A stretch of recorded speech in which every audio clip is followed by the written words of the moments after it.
അൺഡോക്കിങ്ങിനുള്ള നിർദ്ദേശം നൽകപ്പെട്ടു എന്നുള്ളതാണ്. അൺഡോക്കിംഗ് പ്രോസസ്സ് അല്പസമയം നീണ്ടു നിൽക്കുന്ന ഒരു പ്രക്രിയയാണ്. അതിനായുള്ള ഗോ നിർദ്ദേശം നമ്മുടെ ക്രൂ 9 നൽകി എന്നാണ് ഇപ്പോൾ മനസ്സിലാക്കാൻ കഴിയുന്നത്. നാസ ആ രീതിയിലുള്ള ഒരു കൺഫർമേഷൻ ഇപ്പോൾ നൽകുന്നുണ്ട്. ഈ ക്രൂ 9 എന്ന് പറയുന്ന ഈ ടീമിനെ തന്നെ നമ്മളൊന്ന് പരിചയപ്പെടേണ്ടതുണ്ട്. 4 പേരടങ്ങുന്ന സംഘമാണ് ഭൂമിയിലേക്ക് മടങ്ങാൻ പോകുന്നത്. അതിൽ അനുജ സൂചിപ്പിച്ച 2 പേരുകൾ, അത് ഏറ്റവും പ്രധാനപ്പെട്ടത്, ഒന്ന് സുനിത വില്യംസ്, മറ്റൊന്ന് ബിഷ് വിൽമോർ. ഇവരാണ് കഴിഞ്ഞ 9 മാസമായി ഇന്റർനാഷണൽ സ്പേസ് സ്റ്റേഷനിൽ തുടരുന്നത്. അവർക്കൊപ്പം തന്നെ 2 പേർ കൂടിയുണ്ട്. ഒന്ന് നിക് ഹേഗ്, മറ്റൊന്ന് അലക്സാണ്ടർ ഗുർബനോവ്. ഈ 4 പേരാണ് ഭൂമിയിലേക്ക് മടങ്ങുന്നത്. ഇവരടങ്ങിയ ടീമിനെയാണ് ക്രൂ 9 എന്ന് വിശേഷിപ്പിക്കുന്നത്. ഇവർക്ക് തിരികെ ഭൂമിയിലേക്ക് വരാനുള്ള പേടകമാണ് ഡ്രാഗൺ പേടകം. കഴിഞ്ഞ സെപ്റ്റംബർ മാസത്തിലാണ് ഈ ക്രൂ 9 വേണ്ടിയിട്ടുള്ള ഈ ഡ്രാഗൺ പേടകത്തെ അന്താരാഷ്ട്ര ബഹിരാകാശ നിലയത്തിലേക്ക് അയച്ചത്. ഇപ്പോൾ കഴിഞ്ഞ ആഴ്ച ക്രൂ 10, അതായത് പുതിയ ടീം അവിടെ എത്തിയ ശേഷമാണ് മറ്റ് 4 പേർക്ക് തിരികെ ഭൂമിയിലേക്ക് മടങ്ങാനുള്ള സാഹചര്യവും ഒരുങ്ങിയത്. ഇപ്പോൾ ആ പ്രവർത്തനം നടക്കുന്നു. ഇപ്പോൾ അൺഡോക്കിംഗ് പ്രോസസ്സിലേക്ക് കാര്യങ്ങൾ വന്നിരിക്കുകയാണ്.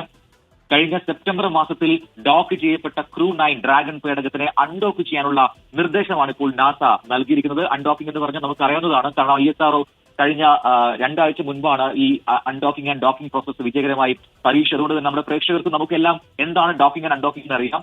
ബഹിരാകാശത്ത് വെച്ച് 2 പേടകങ്ങളെ തമ്മിൽ യോജിപ്പിക്കുന്ന പ്രോസസ്സാണ് ഡോക്കിംഗ്. അതിനെ വേർപെടുത്തുന്ന പ്രോസസ്സാണ് അൺഡോക്കിംഗ്. അതായത് നേരത്തെ ഡോക്ക് ചെയ്യപ്പെട്ട ഡ്രാഗൺ എന്ന് പറയുന്ന ക്രൂ 9 ഡ്രാഗൺ എന്ന് പറയുന്ന ആ പേടകത്തെ ഇന്റർനാഷണൽ സ്പേസ് സ്റ്റേഷനിൽ നിന്നും വേർപെടുത്തുകയാണ് ഇതിന്റെ ലക്ഷ്യം. അതിനുശേഷമാണ് ഭൂമിയിലേക്കുള്ള മടക്കയാത്ര തുടങ്ങുക. ഏറ്റവും ആദ്യം അറിയേണ്ടത്, ഈ പേടകത്തെ ഇന്റർനാഷണൽ സ്പേസ് സ്റ്റേഷനിലേക്ക് ഹൂക്കുകൾ ഉപയോഗിച്ച് വളരെ സ്ട്രോങ് ആയിട്ട്, ഫേം ആയിട്ട് അങ്ങനെ ബന്ധിപ്പിച്ചിരിക്കുകയാണ്. അതിനെ വേർപെടുത്തുന്ന പ്രോസസ്സാണ് അൺഡോക്കിംഗ്. അതിനുള്ള നിർദ്ദേശം ഇപ്പോൾ ലഭിച്ചു കഴിഞ്ഞു. ഗോ എന്ന നിർദ്ദേശം ഏതാണ്ട് 1.5 മണിക്കൂർ മുൻപാണ് ഈ 4 പേരും, അതായത് നിക് ഹേഗും ഒപ്പം ബിച്ച് വിൽമോറും സുനിത വില്യംസും പിന്നെ ഗുർബനവും ഈ പേടകത്തിനകത്തേക്ക് പ്രവേശിച്ച് അവരുടെ പ്രത്യേക സ്യൂട്ടുകൾ ധരിച്ച് അവർ അതിനകത്ത് കാത്തിരിക്കുകയായിരുന്നു നിർദ്ദേശം ലഭിക്കാൻ വേണ്ടി. അതിന് മുൻപുള്ള ചില ക്രമീകരണങ്ങളും ഒപ്പം തന്നെ ചില പ്രോസസ്സുകൾ ഉണ്ടായിരുന്നു. അതിൽ ഏറ്റവും പ്രധാനപ്പെട്ടത്, ഇവർ താഴേക്ക് വരുമ്പോൾ ഉണ്ടാകാൻ സാധ്യതയുള്ള പ്രശ്നങ്ങൾ അല്ലെങ്കിൽ പ്രോബ്ലംസ് അല്ലെങ്കിൽ ടെക്നിക്കൽ ഗ്ലിച്ചുകളെല്ലാം പരിശോധിക്കുകയാണ്. അതിൽ ഏറ്റവും പ്രധാനപ്പെട്ടത് വാതക ചോർച്ചയാണ്. ഈ ചാലകർ പേടകത്തിൽ പോലും നമ്മൾ സംശയിച്ചില്ലെങ്കിൽ നാസ സംശയിക്കാത്ത അത്തരത്തിലൊരു ഹീലിയം ചോർച്ച ഉണ്ടാകുമോ എന്നുള്ളതാണ്.